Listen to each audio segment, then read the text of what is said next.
This call is now being recorded. Spine सीधी 3 बार ओम का उच्चारण, उसके बाद प्रार्थना। ओम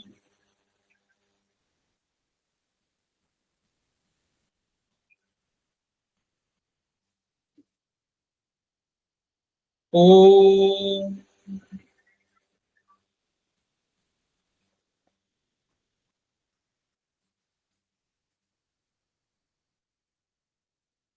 ओम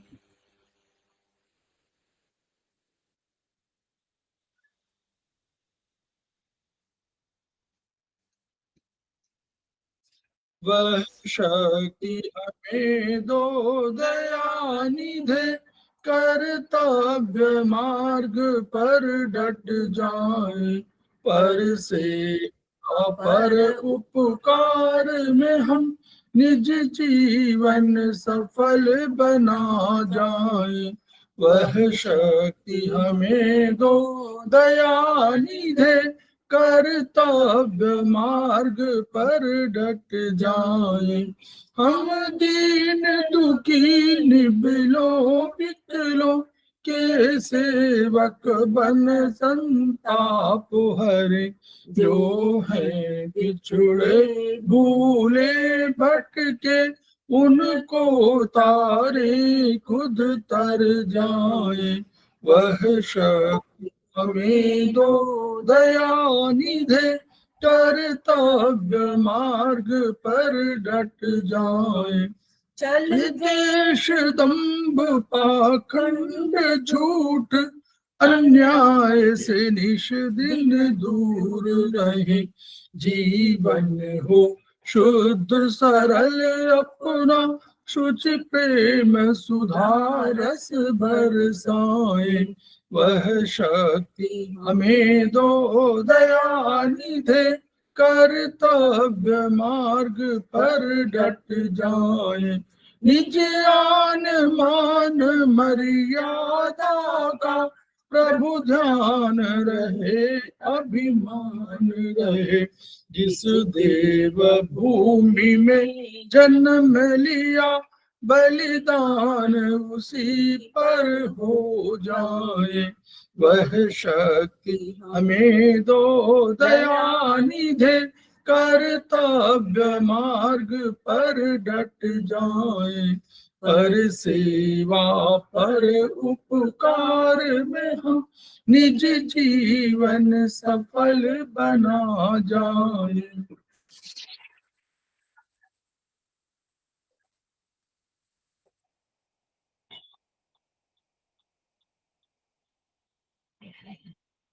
समवायी क्लासेस में आप सभी का स्वागत है। हमारे बीच में श्रीमती वर्षा श्रीवास्तव उपाध्यक्ष समवायी फाउंडेशन उपस्थित है, उनका स्वागत है। हमारे बीच में बबली सिंह उपस्थित है, जो समवायी फाउंडेशन के मेंबर हैं, उनका स्वागत है। हमारे बीच में नीता जी उपस्थित है, उनका स्वागत है। हमारे बीच में रीता गांधी जी उपस्थित है, उनका स्वागत है। हमारे बीच में रेखा पाटवाल जी उपस्थित हैं, जो आज की फैकल्टी हैं, उनका स्वागत है। हम लोग समवायी फाउंडेशन के सदस्य हैं और हम लोग एक्यूप्रेशर शोध प्रशिक्षण एवं उपचार संस्थान प्रयागराज से संबद्ध हैं। वहां के मनीषी ब्रह्मलीन एमपी खेमका सर के हम ऋणी हैं, जिनकी वजह से संस्थान को और इस विधा को यह ऊंचाई और ख्याति प्राप्त हुई है। संस्थान का एक मोटो है, each one reach one, each one treat one, each one teach one. उसी को आपके माध्यम से जन जन जागरण अभियान के तहत पूरे विश्व में फैलाने का हमारा सपना है। और हमें विश्वास है कि विधा जो अपेक्षाकृत कम खर्चीली है, उसका लाभ केवल आपको ही नहीं मिलेगा, बल्कि समस्त पीड़ित मानवता को मिलेगा। इसी विचार के साथ हम लोग आज की क्लास की शुरुआत कर रहे हैं। हमारे बीच में सुशील कुमार जी उपस्थित हैं, जो समवायी फाउंडेशन के प्रमोटर, उनका भी स्वागत है। तो over to Rekha Patwal ji madam, उनका पुनः स्वागत। और वो आज एडिमा पर जो ये चैप्टर नंबर, ये परीक्षण एक किताब है, परीक्षण भाग 1, जो हमारे डॉक्टर जीसी अग्रवाल साहब ने लिखी है, एमडी है, वो हेड ऑफ द डिपार्टमेंट रहे हैं प्रयाग प्रयाग जो मेडिकल कॉलेज है उसमें। और शोथ जो एडिमा जिसको बोलेंगे, उस पर हम लोग चैप्टर 10 पर चर्चा करेंगे रेखा पाटवाल जी के साथ। नमस्कार सभी को। आज हम एडिमा के ऊपर बातचीत करेंगे, थोड़ा बताने की कोशिश करूंगी। ये परीक्षण का चैप्टर नंबर 10 है, पेज नंबर 104। तो शरीर के किसी अंग या ऊतक में आवश्यकता से जो है अधिक तरल का होना, बने रहना एडिमा कहलाता है। मतलब एडिमा की ये जो है डेफिनेशन है कि एडिमा है क्या। तो एडिमा जो है हमारे किसी भी ऑर्गन में या किसी भी टिश्यू में जो है, अगर कोई फ्लूइड बहुत ज्यादा मात्रा में हो जाता है तो उसको हम एडिमा कहते हैं। इसे दो वर्गों में पहचाना जाता है, अंतःकोशिकीय स्रोत, बाह्य कोशिकीय, इंट्रासेलुलर और एक्स्ट्रा सेलुलर। इंट्रासेलुलर मीन्स कोशिकाओं के जो अंदर जो है अगर फ्लूइड जो है ज्यादा जमा हो गया उसको, और एक्स्ट्रा सेलुलर मतलब कोशिका के बाहर। तो ये दोनों प्रकार के सोच साथ साथ मिलते हैं, मतलब ये दिखाई देते हैं। कई बार प्रॉब्लम आती है जब। तो इंट्रा सेलुलर एडिमा के दो कारण हैं। एक तो है सेलुलर मेटाबॉलिज्म। ये किस कारण से होता है हमें ये देखना है। जब हमारे भोजन में जो है जो हम जरूरी चीज वो सामान्य से जो है कम हो रही है, उसका ऊर्जा उत्पादन में कमी आ जाती है, जिसके कारण जो है हमारे जो आयनिक पंप कमजोर पड़ जाते हैं। इसी कारण से सामान्य से अधिक अंदर आए जल व आयंस को कोशिका के बाहर भेज पाना संभव नहीं हो पाता। मतलब जो हमारे आयनिक पंप है वो अगर सही से काम नहीं कर पा रहे क्योंकि वो कमजोर हो गए हैं, तो जो अंदर ज्यादा मात्रा में फ्लूइड आ गया है वो कोशिका से बाहर नहीं भेज पाते। तो उस एरिया में जो है वहां पे एडिमा हो जाता है। मतलब वहां पे वो जमाव उसका स्टोरेज ज्यादा हो जाती है वहां पे फ्लूइड की, जिसकी वजह से जो है वहां पे एडिमा हो जाता है। अतः यह अंतःकोशिकीय सोच सामान्यतः कोशिका की होने वाली मृत्यु का घोतक माना जाता है। मतलब अगर ये ऐसा हो रहा है तो हम कहेंगे कि वहां पर जो है जो सेल्स हैं वो डेड हो रही हैं और अपना काम ढंग से नहीं कर पा रही हैं, इसकी वजह से वहां पे एडिमा हो रहा है। और इस दशा में एडिमा त्वचा के नीचे हो तो उसे तर्जनी से दबाया जाए तो वहां गड्ढा नहीं पड़ता है। इसको हम नॉन पिटेबल पिटिंग एडिमा भी कहते हैं। अगर हम उसको दबाएंगे वहां पे गड्ढा नहीं बनेगा, वो गड्ढा अपने आप बंद नहीं होगा, तो मतलब भरेगा नहीं, तो इसको हम नॉन पिटिंग बोलेंगे। सेकंड है इन्फ्लेमेटरी एडिमा। इन्फ्लेमेटरी एडिमा मतलब जिसमें टिश्यू जो है उत्तकीय इन्फ्लेमेशन कोशिकीय मेम्ब्रेन की आर पार क्षमता बढ़ा देती है, जिसके कारण अंतःकोशिकीय तरल की मात्रा बढ़ जाती है।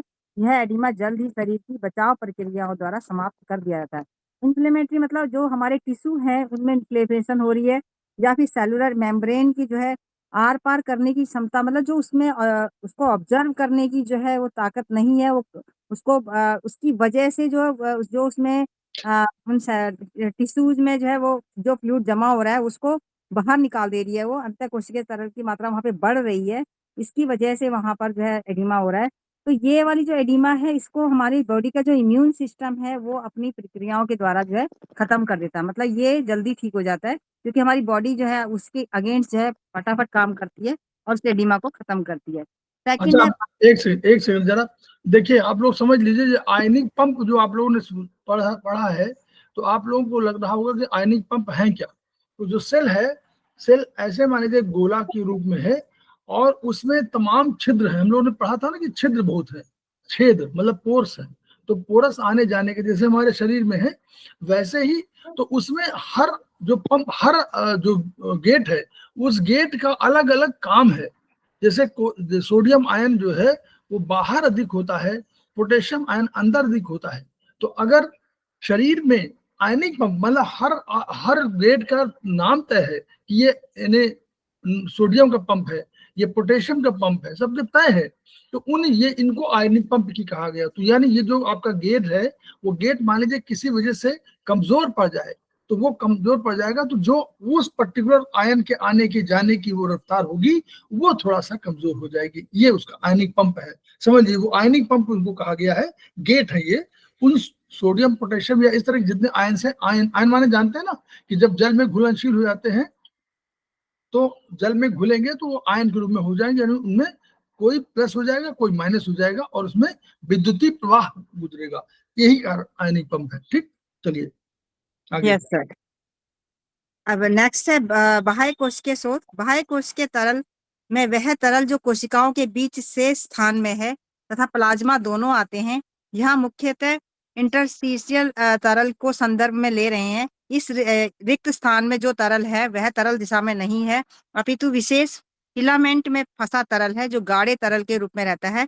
शरीर में सामान्यतः इस जेल की मात्रा 10.5 लीटर होती है और असामान्य परिस्थितियों में यही 5 plus minus 1 litre extra accommodation हो जा कर लेती है। कहने का मतलब है कि शरीर में इडिमा की पहचान इस एक्स्ट्रा तरल संचय के द्वारा संभव होता है। ये इसका पूरा मतलब ये है कि जो हमारे एक्स्ट्रा सेलुलर फ्लूइड्स हैं वो कोशिकाओं के जो हमारे जो ऑर्गन्स, एक ऑर्गन और दूसरे ऑर्गन के बीच में जितने भी हमारी कोशिकाएं हैं उनके बीच में मतलब एक खाली स्थान होता है जहां पर ये फ्लूइड इकट्ठे होते हैं और इसमें प्लाज्मा भी होता है। और इसके अंदर जो है इसमें अगर ये ऐसी स्थिति आ जाती है कि ये गाढ़ा हो जाता है मान लो, और उसमें वहां पे बहुत ज्यादा मात्रा में जो है वो जो उसकी जो नॉर्मल कैपेसिटी है होती है उस जेल को संचय करने की, वो 10.5 लीटर होती है।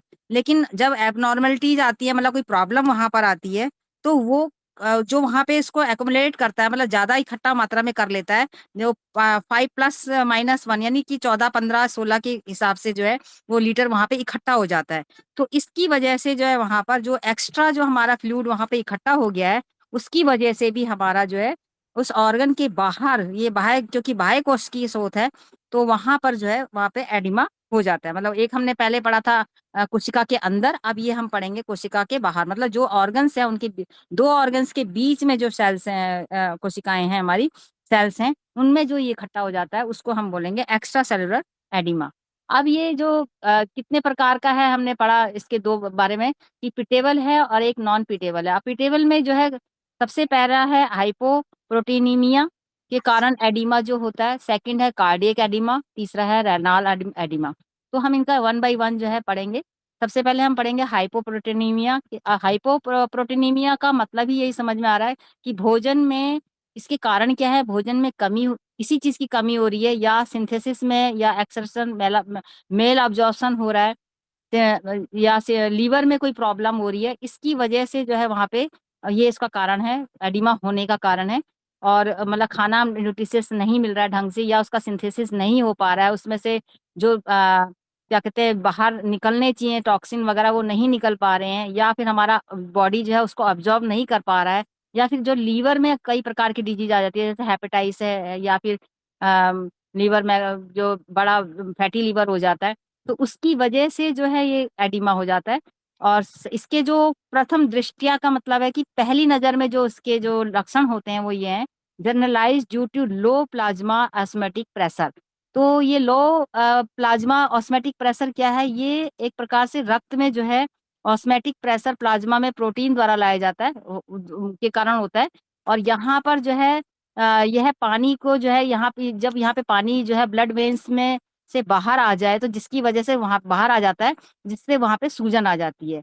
तो मतलब लो प्लाज्मा ऑस्मेटिक प्रेशर जो है वो रक्त ब्लड में होता है, जो प्रोटीन जो रक्त प्लाज्मा है वो हमारा प्रेशर बनाता है, उसमें प्लाज्मा में प्रोटीन द्वारा लाया जाता है। और यहाँ पे अगर उसमें कोई गड़बड़ी हो रही है, पानी का जो है ब्लड वेन्स में से बाहर आ रहा है, तो वहां पे वो इससे में एडिमा कर देगा। और इसके अच्छा, हम लोगों ने पढ़ा है कि जो हमारे पास एल्ब्यूमिन और ग्लोबुलिन ये सब पढ़े हैं ना, ये सब प्रोटीन के बने होते हैं। ये प्रोटीन के बने होते हैं, तो क्या होता है, ये जब रक्त में होते हैं तो तरल में होते हैं ना, तरल के साथ होते हैं। तो ये क्या कहते हैं, ऑस्मोटिक प्रेशर वो प्रेशर है जो एक दीवार कोई हो, उस दीवार के दोनों तरफ प्रेशर बन रहा हो, इधर से भी प्रेशर बन रहा हो, इधर से बन रहा हो। तो ये जो हमारा प्रोटीन के अंदर, सेल के अंदर है, वो प्रेशर दबाते हैं कि वो बाहर से कोई चीज, अनवांछित चीजें ना आ पावे। तो यही अगर मान लीजिए हमारा लो ऑस्मोटिक प्रेशर हो जाएगा, तो बाहर से चीजें अंदर आ जाएंगी। बस ये कहने को। हाँ, ब्लड में जो प्रोटीन होता है वो ब्लड को बांधता है। अगर प्रोटीन की मात्रा कम या ज्यादा हो रही है तो वो वहां पे प्रेशर जो है उसको उसका प्रेशर जो है या तो लो हो जाएगा या हाई हो जाएगा। यहाँ पे हम लो के बारे में बात कर रहे हैं, तो वो उसको अब्जॉर्व नहीं कर पाएगा, वो बाहर निकाल देगा उस पानी को। इसकी वजह से उसके बाहर जो है एडिमा हो जाएगा। और इसके जो अन्य लक्षण हैं वो है एनीमिया, मतलब खून की कमी हो रही है, एनॉक्सिया यानी खून में जो है ऑक्सीजन की कमी हो रही है, और नेगेटिव नाइट्रोजन बैलेंस हो रहा है, एबनॉर्मल आरबीसी हो रही है, आरबीसी की जो है हमारे एबनॉर्मल हो रहे हैं, कम ज्यादा हो रहे हैं, इसकी वजह से भी एडिमा हमारा हो जाता है। यानी अगर खून की कमी है तो उससे भी काम नहीं करेगा पूरा बॉडी का, जो फेफड़ों में जो है सॉरी। सेकंड है हमारा कार्डियक एडिमा। कार्डियक एडिमा है लेफ्ट वेंट्रिकल फेलियर, इसका जो मेन कारण है लेफ्ट वेंट्रिकल फेलियर का। हमने हार्ट के बारे में हमने पढ़ा था कि किस तरह से उसमें 4 चैम्बर होते हैं और ऑट्रियम और वेंट्रिकल, ये जो राइट साइड का है होता है, एक लेफ्ट साइड का। तो यहाँ पे लेफ्ट साइड का वेंट्रिकल में प्रॉब्लम आ रही है। तो वहाँ पे जो उसके लेफ्ट में जो ट्राइकप्सिड वाल्व होता है उसमें अगर कहीं पे एडिमा हो रहा है, उसकी वजह से फ्लो में गड़बड़ हो जाती है। मतलब जैसे हमने देखा है कि राइट वेंट्रिकल से अशुद्ध रक्त जो है राइट वेंट्रिकल में पहले आता है, फिर वहां से फिर वो राइट एट्रियम में नीचे आएगा। उसके बाद जो है उसका फ्लो जो है बनेगा, लंग्स की तरफ जाएगा एरोटा एरोटा की वजह की तरफ से। अब जब रक्त शुद्ध हो जाता है, ऑक्सीजन उसमें मिल जाती है, तो फिर लेफ्ट वेंट्रिकल से वो हमारा मतलब उसमें प्रवेश करता है। लेकिन वहां पे अगर वॉल में गड़बड़ हो रही है, तो वो क्या करेगा, उसको रोकेगा। वहां पे अगर वाल्व सही तरह से नहीं खुल रहा है तो वो इकट्ठा हो जाएगा ऊपर, और वहां उसकी वजह से जो है उसमें हार्ट में जो है सूजन आ जाएगी, क्योंकि वहां इकट्ठा हो गया, उस ढंग से काम नहीं कर रहा है। तो इसको मिट्रल स्टेनोसिस, इसमें क्या होता है कि पूरी तरह से जो है नहीं खुलता है, जिसकी वजह से जो ब्लड फ्लो है वो उसका बाधा बनती है उसमें। मतलब ब्लड फ्लो ढंग से नहीं हो पाता हार्ट के अंदर, जिसकी वजह से वो जो ब्लड रुक गया है ऊपर, वो वहां पे एडिमा क्रिएट कर देता है। तो इसका जो प्रथम दृष्टया जो है लक्षण है वो है on dependent parts ankle, dorsum of foot, worst of the end of the day. तो यहाँ पे हम देखेंगे कि एंकल में सूजन आ जाएगी, पैरों में ऊपरी ऊपर जो हमारे पैर होते हैं उसके ऊपर वो डॉर्सम एरिया में सूजन आ जाएगी। और ये सब सूजन जो है हमारे worst at the end of day, मतलब शाम के टाइम ये हमारे को सूजन ज्यादा दिखाई देगी। तो ये कार्डियक एडिमा का एक लक्षण है कि अगर शाम के टाइम हमें सूजन दिखाई दे रही है उसमें ज्यादा पैरों में और एंकल में, तो वो हमारा कार्डियक एडिमा का ही लक्षण होगा। और भी इसके लक्षण हैं। ये तो थे कि पहली नजर में हमको जो दिख रहे हैं कि ये लक्षण आ रहे हैं, तो हमें क्या मतलब क्या प्रॉब्लम हो रही है। और भी इसके लक्षण है, एनीमिया हो जाएगा, क्योंकि हार्ट को जो है, हार्ट का जो वाल्व है वो काम नहीं कर पा रहा है, उसका फ्लो सही नहीं बन रहा है। तो वो हार्ट जो है उस ब्लड को पूरी बॉडी में सही तरह से सप्लाई नहीं कर पाएगा, तो वह इसकी वजह से भी एनीमिया होगा। और जब सप्लाई नहीं होगी तो ऑक्सीजन की मात्रा भी कम जाएगी, तो ऑक्सीजन एनॉक्सिया हो जाएगा, ऑक्सीजन का जो है वो एब्सेंस हो जाएगा बॉडी में। तो और तीसरा है साइनोसिस, हाइपरटेंशन, हाथ पैर, अब ऑक्सीजन भी नहीं मिल रही है, ब्लड भी नहीं मिल रहा है, तो साइनोसिस हो जाएगा। मतलब हाथ पैर नीले पड़ने लग जाएंगे जब ऑक्सीजन की मात्रा कहीं पर कम हो जाती है। हम देखते हैं कि हाथों की उंगलियां नीली पड़ जाती है, पैरों की उंगलियां नीली पड़ जाती है। तो उसका मेन कारण होता है कि ब्लड की सप्लाई नहीं हो रही है और उस एरिया को जो है ऑक्सीजन नहीं मिल रहा है। या फिर हेप्टोमेगाली हो जाएगा कि लीवर जो है इसमें मतलब हेप्टोमेगाली, मतलब उसका जो उसका जो है साइज जो है बड़ा हो जाएगा। या फिर पल्मोनरी कंजेशन हो जाएगा। पल्मोनरी कंजेशन मतलब फेफड़ों में जो लिक्विड का जमा होना। अब हम सोचेंगे कि कार्डियक एडिमा है तो फेफड़ों से क्या लेना देना इसका, लेकिन यहाँ पर भी हम ये देखेंगे कि जो ब्लड हमारा फेफड़ों की तरफ जा रहा है, वहां पे कोई अगर मान लो कोई रुकावट आ गई है, वहां पे सूजन आ गई है, तो फेफड़े जो है अपना काम ढंग से नहीं करेंगे, क्योंकि उनको फेफड़ों को ब्लड नहीं मिल रहा है ढंग से। तो वहां पे जो फेफड़े हैं वो उसमें लिक्विड जमा हो जाएगा और वो ढंग से काम नहीं करेंगे, तो इसकी वजह से भी हमारा कार्डियक एडिमा ये जो है एडिमा उस वहां पे सूजन आ जाएगी। फेफड़े ज्यादा मात्रा में जो है वहां पर अगर ब्लड को पास आउट नहीं कर पा रहे हैं, तो वो प्रेशर पड़ेगा हमारे हार्ट पे, और इसकी वजह से भी हम इसको पल्मोनरी कंजेशन बोलते हैं। या डिस्पोनिया, डिस्पोनिया मतलब होता है सांस लेने में अगर कठिनाई हो रही है, तो ये भी हमारा कार्डियक एडिमा का एक मतलब सिम्टम माना जाएगा कि हम सांस लेने में हमको प्रॉब्लम हो रही है। उसके बाद है रेनाल का एडिमा। रेनाल एडिमा का जो कारण है वो इन्फ्लेमेशन ऑफ ग्लोमेरुलस और ट्यूबल्स। हमने किडनी में हमने पढ़ा था कि ग्लोमेरुलस जो है और या ट्यूबल्स जो है वो किडनी के एक फिल्टरिंग का जो है यूनिट है, जो फंक्शन करती है, मतलब उसको छानती है। तो अगर यहाँ पे इन्फ्लेमेशन हो रहा है, इन्फ्लेमेशन मतलब यहाँ पे जलन हो रही है, सूजन हो रही है, तो वो अपना कार्य ढंग से नहीं कर पाएगी और वहां पे जो है वो सूजन हो जाएगी। ये इसका कारण है। और ये जो अगर ऐसा हो रहा है हमारी बॉडी में, तो उसका जो पहली दृष्टि में हम देखेंगे कि एक अगर हमारे फेस में सूजन आ रही है, या फिर जो हमारी आईज है उसके नीचे वाले पोर्शन में, लोअर आई लिड्स में जो है सूजन आ रही है, तो और ये सूजन सुबह के समय ज्यादा आ रही है। मतलब अगर हम देखते हैं कि कोई बंदा कोई पेशेंट जो है उठा है सुबह के टाइम, उसके सारे फेस में स्वेलिंग है, आई लिड्स के नीचे जो है, नीचे वाली आई लिड्स के नीचे सूजन हो रही है, तो हमको मतलब ये समझना चाहिए कि ये रेनाल एडिमा है, मतलब किडनी की कोई प्रॉब्लम हो रही है। और इसके जो और भी इसके लक्षण हैं, ये ओलिगूरिया, ओलिगूरिया मतलब पेशाब जो है कम मात्रा में होना, और प्रोटीनियूरिया, प्रोटीनियूरिया मतलब प्रोटीन का स्तर जो है बढ़ जाना है यहाँ पर, मतलब हमारे किडनी में जो है प्रोटीन का स्तर बढ़ रहा है। या हाइपोप्रोटीनीमिया मतलब ब्लड में प्रोटीन की मात्रा कम हो रही है, हाइपरटेंशन हो रहा है, और और इसके अलावा जो है सीरस कैविटी प्लूरर हो रहा है। केवल सीरस कैविटी मतलब जो हमारे ऑर्गन्स हैं उनके ऊपर एक झिल्ली होती है, तो उसमें अगर कोई प्रॉब्लम हो रही है, वहां पे प्लूरल मतलब वहां पे ये ज्यादातर हमारे जैसे वो है हमारा एब्डोमेन है, या वहाँ ये हमारे लंग्स में भी एक सीरस कैविटी होती है उसमें, या हार्ट में भी होती है और हमारे पेट में भी होती है, तीनों में ही होती है ये कैविटी। तो अगर जो वहां पे अगर मतलब फ्लूइड बढ़ बढ़ गया है, तो उसकी जो है उसकी वजह से भी यहाँ पर जो है हमारा एडिमा होगा। ये पेरिटोनियल एब्डोन कैविटी मतलब पेरिटोनियल मतलब जो हमारे पेट में होती है, और पेरिकार्डियल मतलब हार्ट को चारों तरफ होती है कैविटी। तो ये सारी कैविटीज में भी अगर मतलब इन सब में भी एडिमा हो सकता है, जब हमारा रेनाल एडिमा अगर हमारे को है, मतलब अगर रेना किडनी हमारा फंक्शन ढंग से काम नहीं कर पा रही है, उसमें सूजन आ रही है, तो हमारे इन सब ऑर्गन्स में भी प्रॉब्लम आ सकती है। कहाँ कहाँ आएगी ये? हमारे पेट में आएगी, हमारे हार्ट में आएगी, और हमारे लंग्स में आएगी, और ये सब में जो है जो जितनी भी उनकी बाहर की कैविटी है उसके उसमें फ्लूइड की मात्रा बढ़ जाएगी। और हाई यूरिया प्लाज्मा लेवल, और हमारे यूरिया में जो है हमारे जो यूरिन आ रहा है उसमें प्लाज्मा लेवल भी जो है वो बढ़ जाएगा। तो ये रेनाल एडिमा है। उसके बाद है नॉन पीटेबल। नॉन पीटेबल में क्या लक्षण है इसका? ये त्वचा मोटी हो जाती है और ठोस हो जाती है। मतलब आपने कई लोगों को देखा होगा कि स्किन बहुत ज्यादा हार्ड भी हो रही है और मोटी भी हो रही है। मतलब जैसे स्किन की लेयर हम ऐसे हाथ से उठाते हैं तो एकदम से उठ जाती है, तो उनकी नहीं उठेगी, वो बहुत ज्यादा मोटी और सॉलिड हो जाएगी। तो इसमें जो है उसके भी दो है, माइक सेक्स डेमोटस माइडेक्सिमर।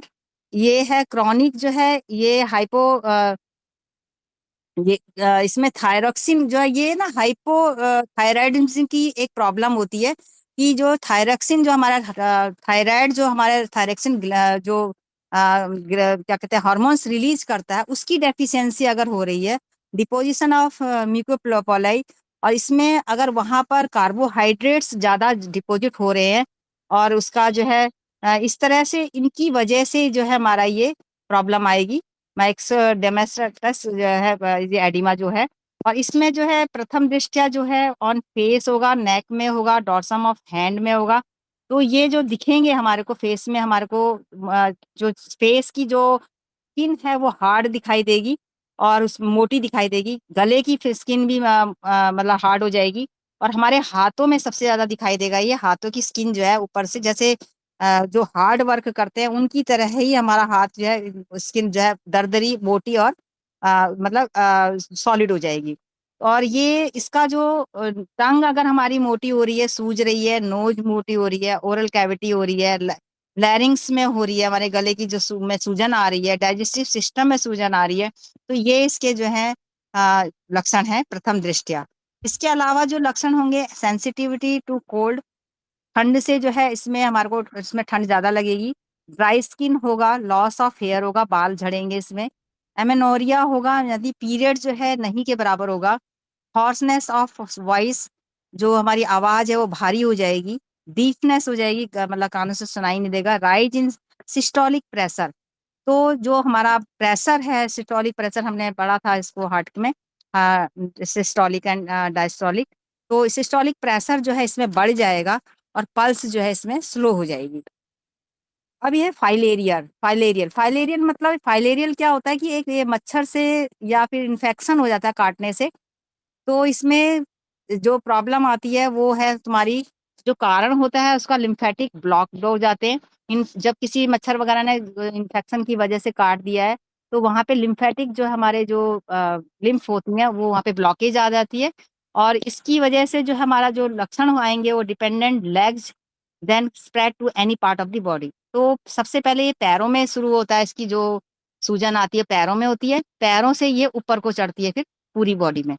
तो इसके अन्य लक्षण जो है लिम्फेडाइटिस होगा, इसमें जो है जो भी लिम्फेडाइटिस मतलब कोई भी अगर हमारे को घाव बन जाता है वो जल्दी ठीक नहीं होगा।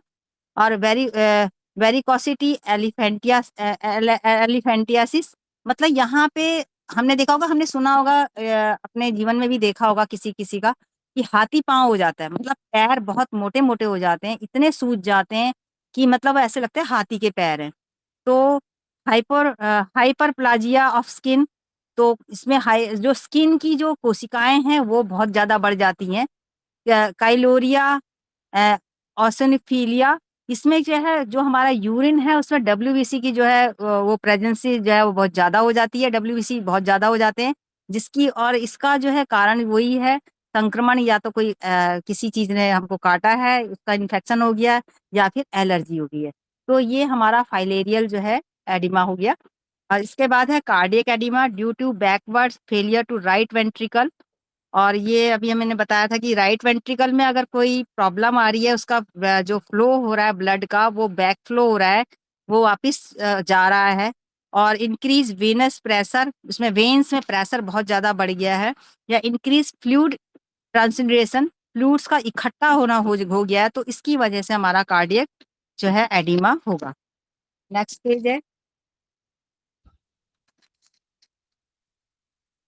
Renal oedema, low blood supply to kidney. यहाँ पर जो इसका कारण जो है, अगर ब्लड सप्लाई किडनी में ढंग से नहीं हो रही है और लो फिल्ट्रेशन हो रहा है, फिल्ट्रेशन सही ढंग से नहीं हो रहा है, और फिल्ट्रेशन सही नहीं होगा तो फ्लूइड जो है वो बाहर, टॉक्सिन बाहर नहीं निकलेंगे, और जो हमारे बॉडी के अंदर ही सॉल्ट एंड नमक जो है वो वाटर है उसका रिटेंशन ढंग से नहीं हो पाएगा, तो वहाँ पे रेनाल एडिमा, वो किडनी जो है, किडनी में जो है इस वजह से हमारा एडिमा हो सकता है।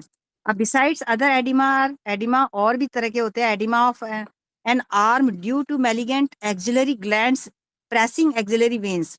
तो हमने कई बार देखा होगा कि हमारे एक्सिलरी एरिया में जो हमारी कांख वाला एरिया होता है, जो हमारे हाथों के बाजू के अंडर आर्म्स जो होता है, वहां पर इकट्ठा लिम्फ नोड्स बन जाते हैं, तो वो भी एक एडिमा है।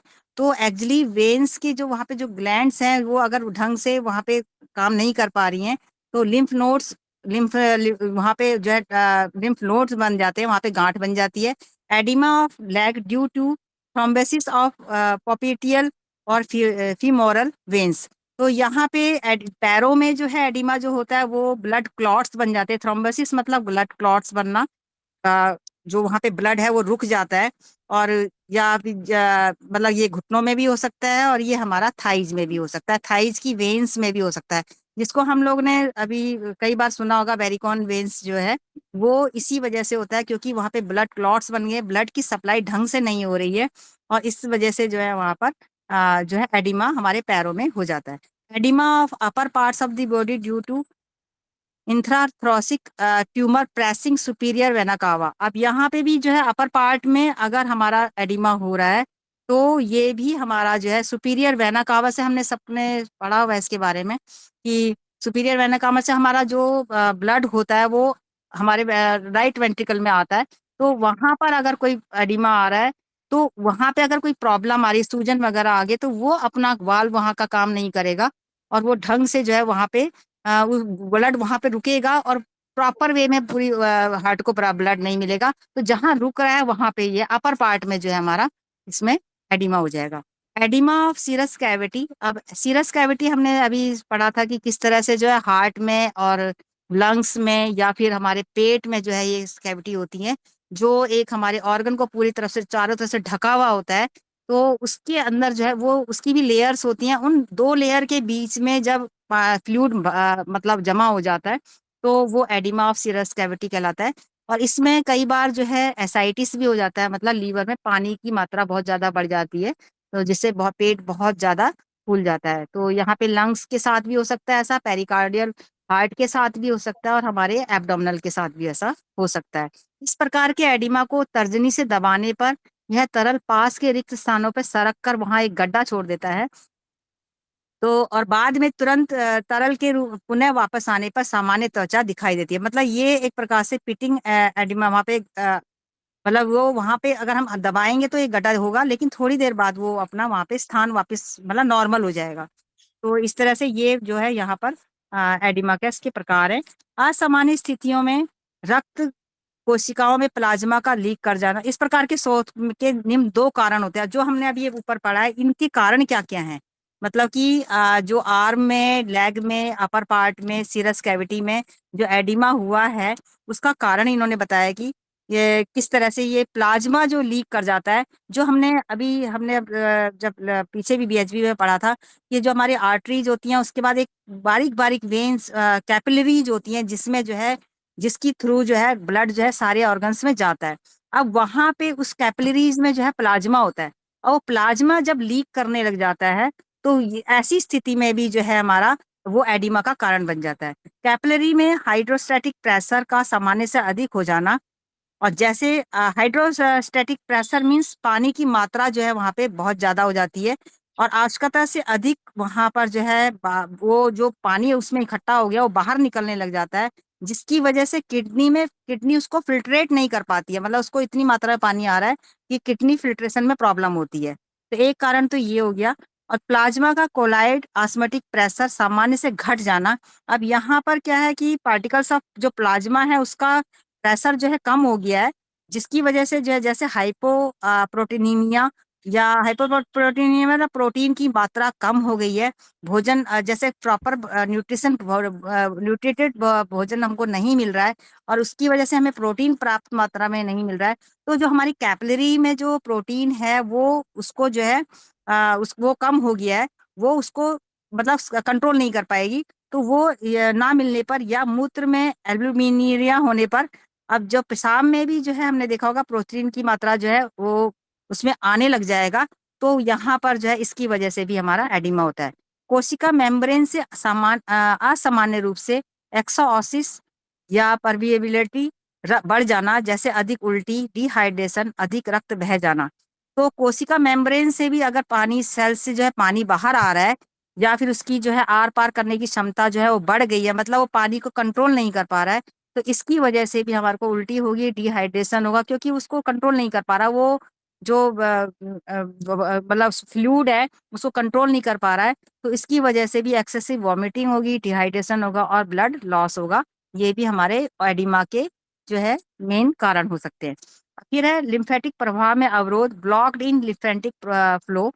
इसमें जो है फाइलेरिया जो है इसका एक बहुत अच्छा उदाहरण है कि लिम्फ नोड्स लिम्फ जो है वो अगर उसके जो फ्लूइड में जो है अगर अवरोध आ रहा है, वहां पे कोई ब्लॉकेज आ रही है, तो वो उस एरिया में जो है वो वहां पे एडिमा कर देगा। इसका हाथी पांव मैंने अभी उदाहरण दिया था कि किस तरह से पैरों में जो है सबसे पहले ये होता है, कोई इन्फेक्शन हो गया, किसी कीड़े ने काट दिया है, तो वो सूजन पैरों से स्टार्ट होगी और वो ऊपर की ओर बढ़ेगी। ज्यादातर ये पैर बहुत मोटे मोटे इसमें हो जाते हैं, हाथी के पांव की तरह। तो नेक्स्ट है रक्त कोशिकाओं में प्रेशर बढ़ना, इंक्रीज कैपिलरी प्रेशर, अत्यधिक जल एवं लवण रुकना, retention of water and salt, जिसकी वजह से जो है किडनी फेल्योर, हार्मोन एल्डोस्टेरोन की मात्रा जो है बढ़ना। और इसके बाद है धमनीय प्रतिरोधक बल कम होना, तीव्र जड़, ऑटोनॉमिक सिस्टम का निष्क्रिय होना, धमनी फैलाने वाली दवाओं का प्रयोग। तो इनकी वजह से भी जो है हमारा ये जो कैपिलरी में जो है प्रेशर बढ़ जाता है।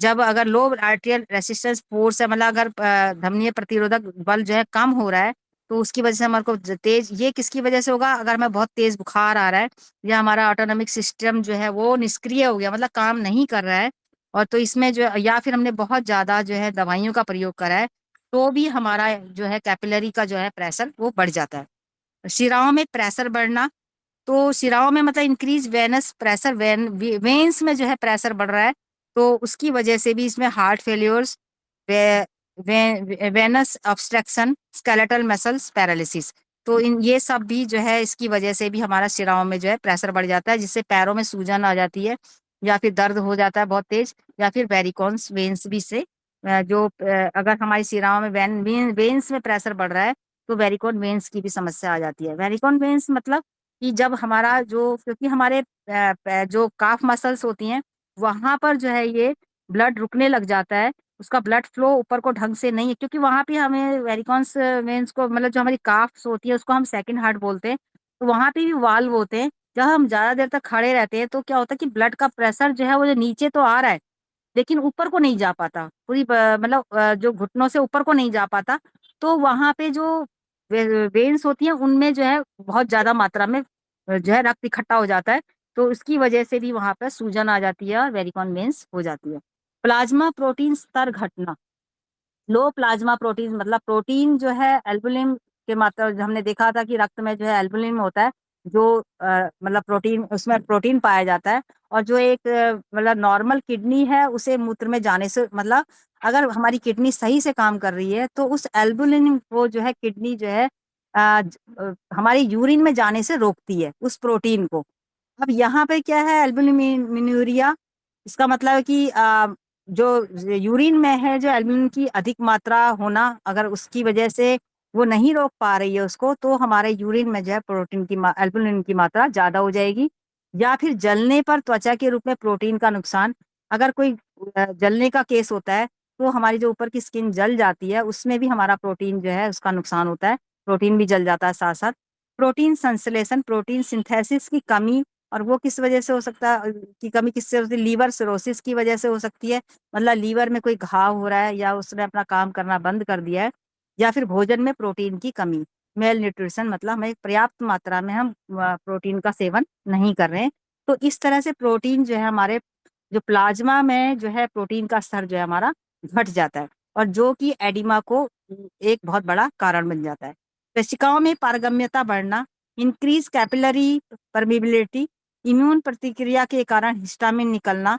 हिस्टामिन मतलब होता है जैविक रसायन जो होते हैं, इसमें इनके इसमें जो हमारा सिस्टम है उसमें जैविक रसायन होना, जिसकी वजह से मतलब कोई हमारे को जैसे एलर्जी हो गई है या फिर हमको कोई चोट लग गई है या डाइजेशन खराब हो गया है, तो इसकी वजह से भी कोशिकाओं में जो है परमिलिटी बढ़ जाती है, मतलब वो हिस्सा जो है अपना ढंग से काम करना, वो जो फ्लूइड को जो है ढंग से स्टोर नहीं कर पाता, वो निकलने लग जाता है।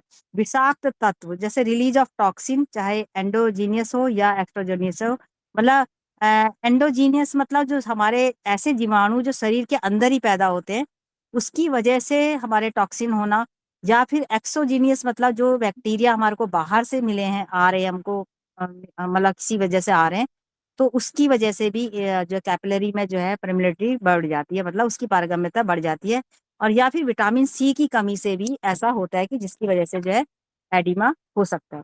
तो ये है एडिमा तरल कंपोजिशन की दृष्टि से लिम्फ तरल का प्रतिरूप, नेचर ऑफ एडिमेटस फ्लूइड। तो यहाँ पे इन्होंने इसके बताया है कि एडिमा किस तरह जल में कितना होना चाहिए, 94% लिम्फ सारे बताए इन्होंने। 94% लिम्फ में, लिम्फ का जो लिक्विड है 94%, ठोस में 6 ग्राम, और कार्बनिक 0 पॉइंट, सब में लगभग लगभग सेम है, मतलब एडिमा जो तरल है लिक्विड है वो लिम्फ तरल के बराबर ही लगभग हर जगह है। नीचे थोड़ा सा ऊपर नीचे हो रहा है ये। 5.1 कार्बनिक है, प्रोटीन 3 और 4 के बीच ग्राम में है, और लिम्फ में 2.2 से लेकर 4.5 ग्राम परसेंट है। लिपिड 5 सर ये पढ़ाए ये तो पढ़ लेंगे अपने आप, ये सारे इसका इतना। आगे आगे हाँ आगे करते हैं इससे, क्योंकि ये तो सब टेस्ट जो करते हैं उनके उसमें काम आता है। कार्डियक एडिमा, शरीर की शिराओं द्वारा हृदय की रक्त की आपूर्ति कम होने पर रक्त शिराओं में भरा रहता है, वेनस कंजेशन, और हृदय ऊतकों को रक्त की आपूर्ति सामान्य से कम कर रहा है। इन दशाओं में किडनी की भी रक्त आपूर्ति कम हो जाती है, अतः बचाव प्रतिक्रिया के अंतर्गत किडनी से रेनिन तथा एड्रिनल कॉर्टेक्स से एल्ड्रोस्टिन निकलकर किडनी में जल एवं लवण की मात्रा एक्सक्रीट होने से रोकता है। इस प्रकार हृदय के रोगी में एडिमा शोथ का लक्षण आ सकता है। यूं तो पूर्ण शरीर में हल्की सूजन रहती है, परंतु पांव में सबसे अधिक नोटिस की जाती है।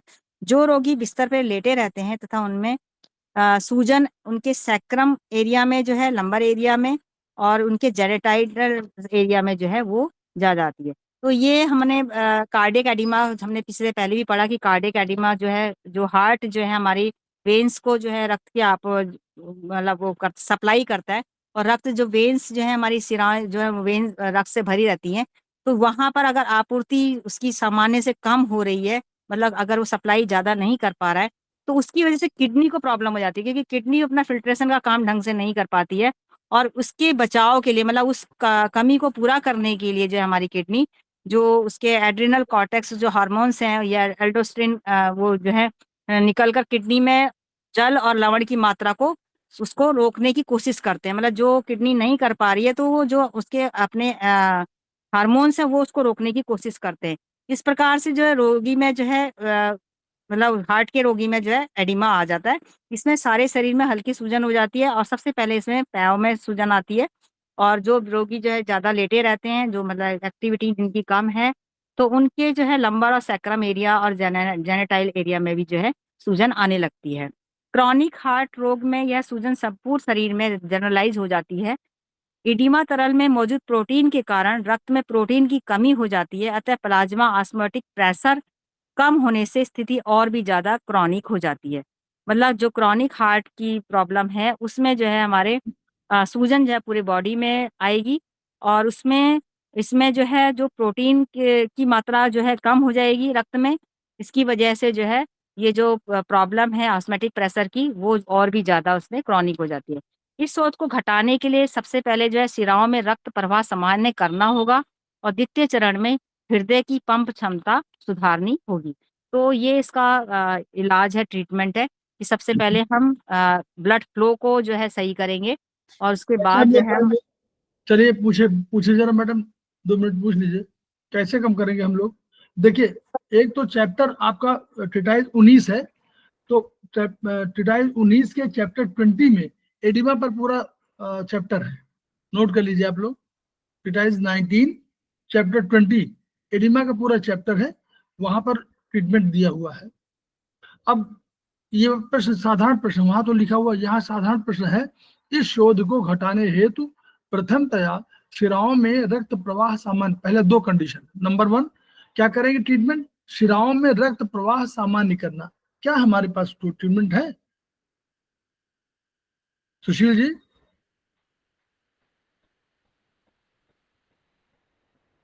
हमारे पास चाइनीज में भी है और आयुर्वेदिक में भी है ना। शिराओं में करेंगे तो चाइनीज में हमारे पास क्या है? हमारे पास बिल्कुल दिया हुआ है पहले कि शिराओं के पैरों में, और उसके लिए ST32 और लीवर 7 हम लोग जानते हैं ना। ST32 और लीवर 7 ये दोनों पॉइंट हमारे शिराओं के लिए हैं। और यहां पर क्या है? LU7 LU8 हमारे उसकी आर्टरीज के लिए है। तो आर्टरीज और वेन्स का हमारा अगर फ्लो हमारा बढ़ा दें तो हम लोग इसको कर सकते हैं सामान्य। देखिए आप लोग जब कभी कोई हो तो इंटरेक्ट करेंगे तो आपको अधिक समझ में आएगा। ये हम कोई क्लास ऐसी नहीं है, ये हम लोग आपस में बात कर रहे हैं। नहीं करेंगे तो फिर दिमाग में कभी उधर जाएगा ही नहीं। तो हम लोग को रक्त प्रवाह सामान्य करना शिराओं में, तो यानी शिराओं में भी रक्त प्रवाह सामान्य करना है और आर्टरीज में भी सामान्य। यही इसका अर्थ हुआ ना, मैडम ने भी बताया। उन्होंने कहा कि रक्त प्रवाह सामान्य करना होगा, तो यानी क्या हुआ? आपको आर्टरीज और वेन्स दोनों पे काम करना होगा, तो दोनों पे काम कर लीजिए, नंबर 1। नंबर 2, आर्टरीज में जो बढ़ाना होगा तो उसका भी हमारे पास कोई मेरिडियन है? डॉक्टर वाल बोलिए, डॉक्टर वाल का कौन सा मेरिडियन है? ऐसे तो देखिए ये आप लोग है नहीं कि circulation, yes circulation, CI meridian 2 है ना, CI मेरिडियन है, CI मेरिडियन है ना। तो CI पेरिकार्डियम जिसको हम बोल रहे हैं, तो वो मेरिडियन है। तो उस मेरिडियन को अगर करेंगे तो क्या होगा? अगर उसको टोन करेंगे आप, कोई भी पॉइंट आप यूज करेंगे तो बढ़ेगा ना, तो वो CI से आपको ठीक करना पड़ेगा। पहला चरण खत्म हुआ, मान लीजिए आपने CI में कर लिया, और हमने वेन्स के जो पॉइंट हमारे पैर में, पैरों के लिए वेन्स के लिए याद करिए, और लीवर 7 ये दोनों ST32 लीवर 7 ये सब हमारे उसमें है। अगर आपने इसको कर दिया, द्वितीय चरण में हृदय की पंप क्षमता सुधारनी चाहिए। सेकंड स्टेज क्या कह रहा है कि पंप क्षमता। तो हमारे पास आयुर्वेदिक में कोई पॉइंट है? तो 3-6 टन 4-5 सेडेड जो प्रेशर बढ़ाता है। गुड। तो हम वो है, और उसके लिए हम लोग पंप में पंप क्षमता, यानी जो पंप हमको मालूम है, 2 पंप हमारे पास है, तो उन पंप में हमारा नंबर मालूम है। 4 वर्टिकल है, कोई 4 वर्टिकल है, कोई 5 वर्टिकल होगा, यही होगा, याद करिए। कहीं किताब में दिया होगा ना धन्वंतरी, तो धन्वंतरी में उन पंप की क्षमता सुधारनी है। 4, 5 सीडेड 3, 6 टोन रामबाण सर्कुलेशन का बेस्ट पॉइंट, तो ये 0 to 9 सीडेड ये हमारा यूज करेंगे। कहाँ करेंगे ये हम लोग को पहले जानना पड़ेगा। पहला हमको वेयर टू ट्रीट ये पॉइंट देना पड़ेगा। तो हृदय के लिए कौन सा पॉइंट है, फिंगर बोलिए, number 1, number 2, finger number 2। Yes, finger number 2। और फिंगर नंबर 2 के बाद हम वर्टिकल मेरिडियन ले लेंगे, और वर्टिकल मेरिडियन ले लेंगे, और फिर हमारे पास पंप होंगे, तो वो पंप हमारा या तो 4 में होगा, या हमारा मुझे लगता है कि 5 या 6 में होगा। तो वो हमारे उसमें चार्ट में दिया हुआ है, तो उस पर हम क्या करें, वर्टिकल मेरिडियन, उस पर वर्टिकल मेरिडियन ले लेंगे, और फिर हम करेंगे 4, 5 सीडेड 3, 6 टोन 0 to 9 सीडेड, तो हमारा हृदय की पंप क्षमता सुधर जाएगी। तो हम चाइनीज और आयुर्वेदिक दोनों के ज्ञान के आधार पर इस जो लिखा हुआ है इसको नोट कर लीजिए, यही बहुत महत्वपूर्ण है। इनके हिसाब से हम ये नहीं कह रहे हैं कि हमारा चाइनीज में हमारा कोई दूसरा बात कर रहा, चाइनीज में हमारा कोई पैटर्न ऑफ डिजीज है, कोई डिफाइंड कोई चीज है, वो हो सकता है इससे डिफरेंट हो, ठीक, वहां की भाषा दूसरी हो, तो हम वहां ट्रीटमेंट करेंगे। यहाँ जो कह रहा है कि अगर आप इसको पालन कर रहे हैं, इसको समझ रहे हैं, तो यहाँ करना कि इस शोथ को घटाने हेतु प्रथम चिराओं में रक्त प्रवाह सामान्य करिए, नंबर 1।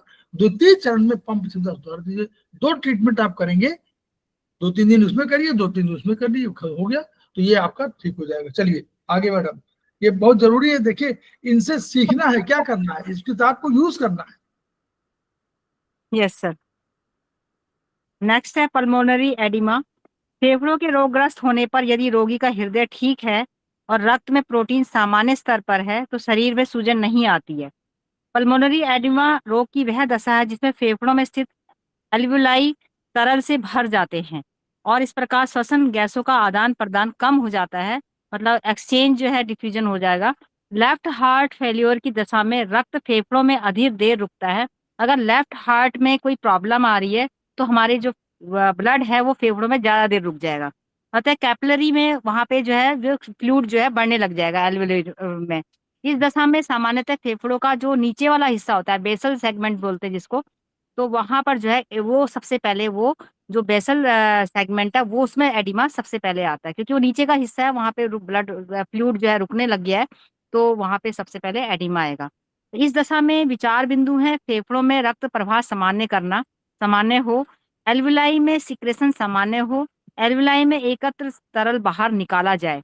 तो ये इसके विचार बिंदु, मतलब इन पे हमें ट्रीटमेंट देना होगा कि फेफड़ों का जो है रक्त प्रवाह सामान्य नॉर्मल करेंगे हम उसको, और जो उसका एल्वियोलाई जो सीक्रेशन कर रहा है उसको भी नॉर्मल करेंगे, और जो वो बाहर निकाल रहा है उसको भी हम नॉर्मल, उसको ढंग से वो भी उसको भी ट्रीट करेंगे हम। फिर है रेनाल एडिमा। देखिए कार्डियो नहीं, एक सेकंड, बस 2 मिनट। फेफड़ों में रक्त प्रवाह सामान्य, हमको कुछ नहीं करना, क्या करना है, सीआई मेरिडियन हमारे पास है, हेलो, सीआई का 1B, सीआई मेरिडियन हमारे पास है, तो हमने उसको वहां से ठीक किया। चाहे सीआई का अगर हम लोग वाईएनएम में ले रहे हैं तो सीआई का हम कौन सा लेंगे, बोलिए, 0, 1, 1। ऊपर कहता है ना 0, 1, 2। अगर डॉक्टर वॉल के हिसाब से होंगे तो हमारे पास होगा ना 1, 2 होगा, नीचे से होगा 1, 2 होगा, डॉक्टर वॉल के हिसाब से 2 होगा ना, बोलिए, डॉक्टर वॉल में फेफड़ों में क्या होगा, 1 आएगा फेफड़ों में, क्यों, सब 2 हेड में है ना, 2 क्या चीज, डॉक्टर वॉल डॉक्टर वॉल में, हाँ 2 नंबर, नीचे से शुरू होता है वो, हाँ सर 1, 2, 0 और 1, 2, 3 नीचे से शुरू होता है, 1 आएगा। वाईएनएम 0, 1, 1, 2 ऊपर शुरू होता है, यस सर, हाँ 2 आएगा, ये 2 आएगा, तो फेफड़ों में समान प्रवाह 2। तो सीआई क्या, आप हमारे पास एक और 1B कोई पॉइंट होगा, 1B होगा या 1 नहीं होगा, 1B होगा शायद, ठीक है। तो ये कोई होगा सीएमपी पॉइंट, तो सीएमपी पॉइंट, और दूसरा हमारा फेफड़ों में तो सामान्य ही कर दिया। दूसरा, एल्वेलाई में सीक्रेशन सामान्य हो, यानी एल्वेलाई का ट्रीटमेंट करेंगे। हमारे पास होगा ना, चाइनीज में होगा, आयुर्वेदिक में होगा, एल्वेलाई का कोई पॉइंट होगा। एल्वेलाई का पॉइंट क्या होगा? 9 वर्टिकल में होगा, कहीं 9 हॉरिजॉन्टल में होगा या 9 वर्टिकल में कहीं होगा, क्योंकि एल्वेलाई लास्ट पॉइंट है ना, याद करिए।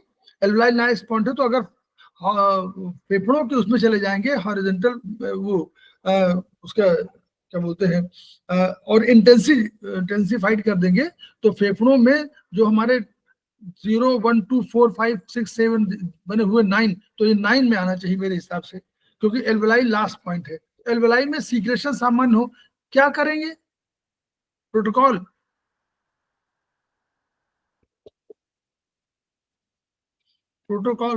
यही सब करिए, यही सीखना है।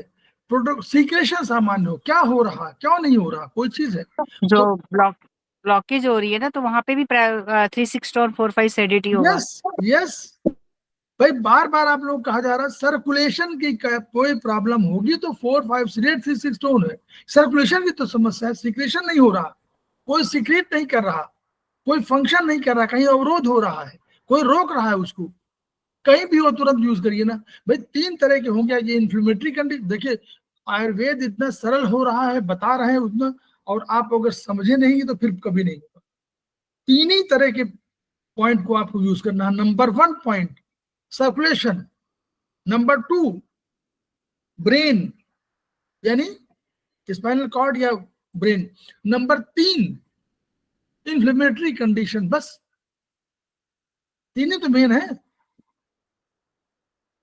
इन्फ्लेमेटरी में हम जानते हैं 2 3 सीडेट 1 4 टोन, उसी के कॉम्बिनेशन में हम लोग बढ़ाते जाते हैं, जो भी 2 3 4 कर दीजिए, 5 6 कर दिए, 2 3 6 कर दीजिए, 5 6 कर, जो भी 2 3 6 कर दीजिए तो उधर 4 5 हो जाएगा।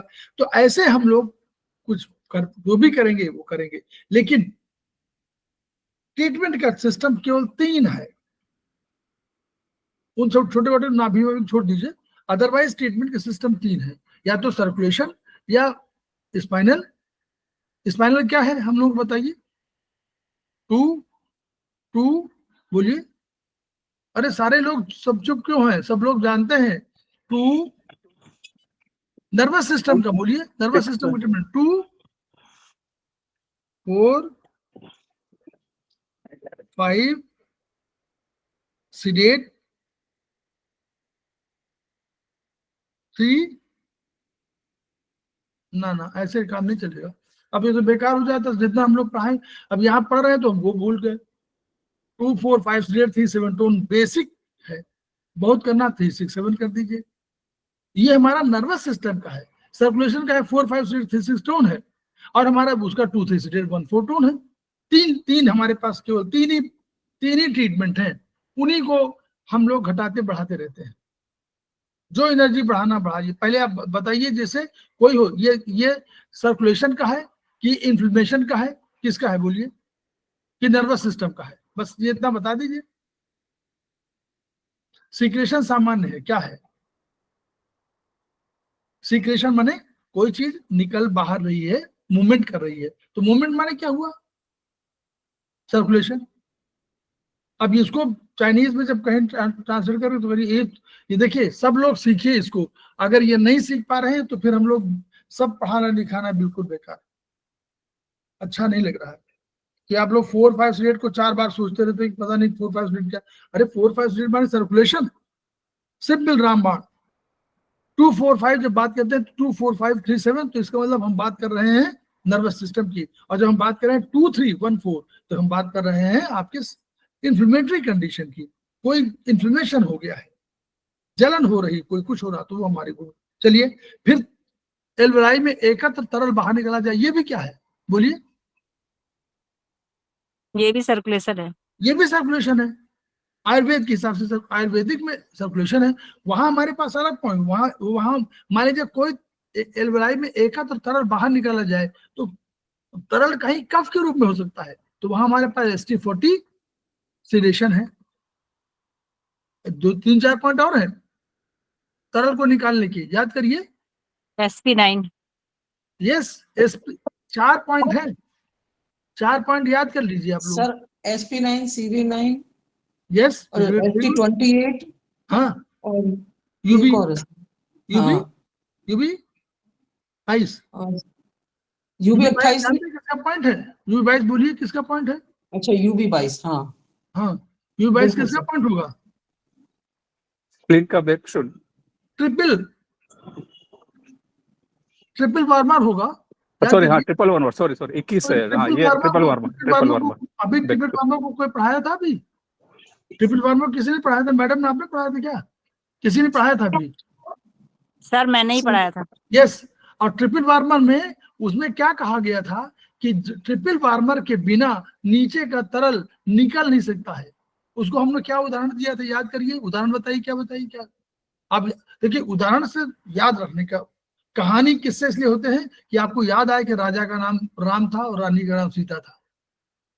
इस कहानी से ये होता। तो कहानी को याद करिए, कहानी क्या बताई थी बोलिए, उदाहरण क्या दिया था ट्रिपल वार्मर में? इसी उदाहरण दिया था, याद जल्दी हो, ऐसे याद नहीं होगा। हमने कहा था शादी ब्याह में, याद करिए, शादी ब्याह में एक आदमी क्या रखते हैं आप लोग? इवेंट, तो बेकार, वो कहानी बेकार। Manager, event manager. यस, तो इवेंट मैनेजर है वो। और वहां ट्रिपल वार्मर क्या है वर्चुअली, बोलिए ट्रिपल वार्मर क्या है डॉक्टर वॉल के हिसाब से? एंडोक्राइन। एंडोक्राइन। तो एंडोक्राइन माने क्या हुआ? एंडोक्राइन माने ब्रेन के साथ साथ चल रहा है, यानी सारे इंपॉर्टेंट। मैनेजमेंट कर रहे हैं। तो वो यूबी 22, इसीलिए जो अभी मैडम ने बताया नहीं था, अनिता मैडम ने, तो यूबी 22 कहा, यूबी 22 इसलिए कहा कि वो ट्रिपल वार्मर के बिना आपको पानी निकल नहीं सकता है। किडनी शक्ति दे रही है, सब कुछ है, लेकिन एक बैठा हुआ आदमी, तो उसमें मालिक तो कहीं बाहर गया हुआ है। किडनी अपना अलग काम कर रही है, वो तो मालिक है। चलिए, तो किडनी ने ताकत दे दिया कि भैया ठीक, पावर दे दिया, पावर माने चाबी, चाबी दे दिया कि जाइए। अब वो ट्रिपल वार्मर लेके घूम रहा है। अब आप कोई पहुंचा, उसने कहा भैया 5 कुर्सी इधर लगा दो, उसने कहा कि अभी लगाता हूँ, बस खत्म। अब वो किडनी के पास जाएगा नहीं बताने के लिए कि मालिक के पास कि भैया वो दे नहीं रहे चाबी, बार बार बोलेगा तो चौथी बार और काम नहीं करेगा। तो event manager is so important, that means triple warmer is very important for lower orifices. ठीक है, चलिए आगे मैडम, चलिए। रेनाल एडिमा, कार्डिक एडिमा की भांति ही शोध किडनी की अक्षमता के कारण हो, वह रीनल एडिमा कहलाता है। मतलब कि अगर किडनी अपना कार्य ढंग से नहीं कर पा रही है तो उसकी वजह से जो एडिमा होगा उसको रीनल एडिमा बोलेंगे। अर्थात इस एडिमा का प्राथमिक कारण किडनी द्वारा जल एवं लवणों का उत्सर्ज ना हो पाना है, मतलब बाहर नहीं निकाल पा रही है उनको। इस दशा का कारण किडनी के नेफ्रॉन की अस्वस्थता है। मतलब नेफ्रॉन जो है उसके जो है वो सही तरह से काम नहीं कर पा रहे हैं।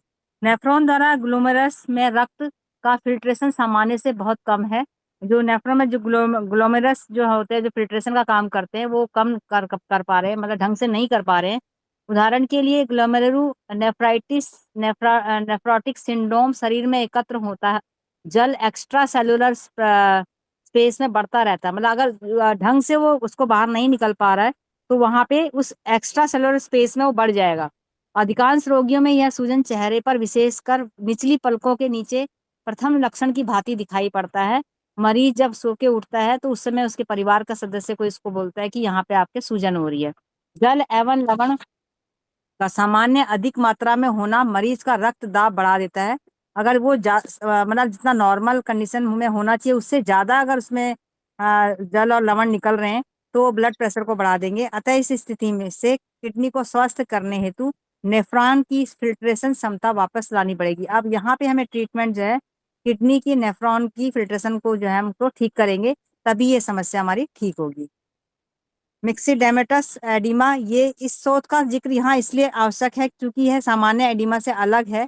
यह रोग थायरॉक्सिन की कमी के कारण होता है। मतलब ये थायराइड की जो हमारा जो थायराइड ग्लैंड है उसमें जो हमारा हार्मोन्स निकलता है उसमें अगर कमी हो रही है तो ये हमारी प्रॉब्लम होती है। इस हार्मोन की कमी होने पर एक विशेष म्यूकोपॉलीसैकेराइड त्वचा के नीचे ऊतकों में एकत्र हो जाता है। मतलब जो हमारे जो स्किन है उसके नीचे वाले जो टिश्यू हैं वहां पर ये इकट्ठा होने लग जाता है, विशेषकर चेहरे, गर्दन, सुप्रावैक्यूलर फोसा। कैलिकुलर फोसा मतलब जो हमारे छाती है, गला है, उसके आसपास जो है ऊपर नीचे जो है वहां पर हमारी सूजन शुरू हो जाएगी, और तथा दोनों हाथों के पीछे, back of both the hands, इसके पीछे भी सूजन हो जाएगी। बिना इलाज की दशा में यह सूजन अगर इलाज नहीं करा तो यह सूजन जो हमारी जीभ में भी आ जाएगी, नाक में, मुंह में, लैरिंग्स में और ब्रोंकाई में भी आ जाएगी, और पाचन तंत्रों में भी आ जाती है। मतलब अगर इसका सही समय पे इलाज नहीं करा तो ये बढ़ते बढ़ते सूजन हमारी ये गले से हमारे स्टार्ट होगी, और उसके बाद ये धीरे धीरे हमारे जीआईटी जो एरिया है उसको कवर करते हुए हमारे डाइजेशन लेवल तक पहुंच जाएगी। इस दशा में सूजन ट्रीटमेंट का विषय नहीं होता, अपितु थायरॉक्सिन का रक्त स्तर सुधारने के साथ साथ यह एडिमा स्वतः समाप्त हो जाता है। ऐसी स्थिति में जो है हमें सूजन का ट्रीटमेंट जो है थायरॉक्सिन ग्लैंड को, जो है हमारा जो थायराइड है उसको ठीक करके ही हम यहाँ पर जो है इसको ठीक कर सकते हैं। तो ये तभी हमारे को जब डॉक्टर के पास जाते हैं तो थायराइड का टेस्ट करवाता है कि इसमें कोई गड़बड़ तो नहीं है। तो सर ये थायराइड लेसन खत्म हुआ। ये लेसन काफी टिपिकल है, इसको बार बार पढ़ना पड़ेगा। मतलब काफी पीछे की जो चीजें हैं उनको हमें याद करनी पड़ेगी, तभी हम इनको इसके साथ जोड़ सकेंगे। कि भी लेसन तभी समझ में आएगा जब हमें बैक में जो है और चीजें हमें पता होंगी। तो इस बीमारी में इसका जो बताया चौथा वाला मैडम ने, तो ये आप लोग समझ गए इसमें क्या ट्रीटमेंट करना चाहिए हम लोगों को। थायरॉक्सिन का मतलब क्या हुआ, अपने ट्रांसलेट करिए अपनी बीमारी में, पॉइंट में थायराइड माने फिंगर, या तो हमारे आयुर्वेद में फिंगर है, फिंगर नंबर होगी 5-6 कोई होगी, क्या होगी थायराइड के फिंगर क्या है 6 है मिड जॉइंट। तो एक तो वहां ट्रीटमेंट होगा, और वहां क्या होगा थायराइड में,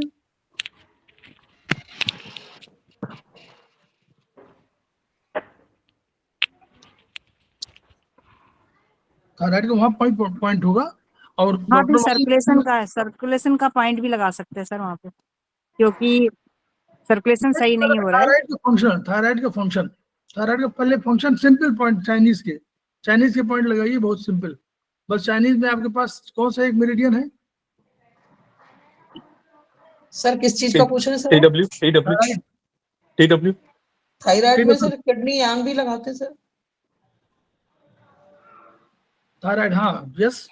अगर आपको थायराइड अगर मालूम हो जाए कि हाइपो है या हाइपर है, अगर हाइपर होगी तो हाइपर किडनी सर किडनी इन लग जाएगा सर, और हाइपो होगी तो हाइपो तो मैं किडनी यांग लगा दूंगा।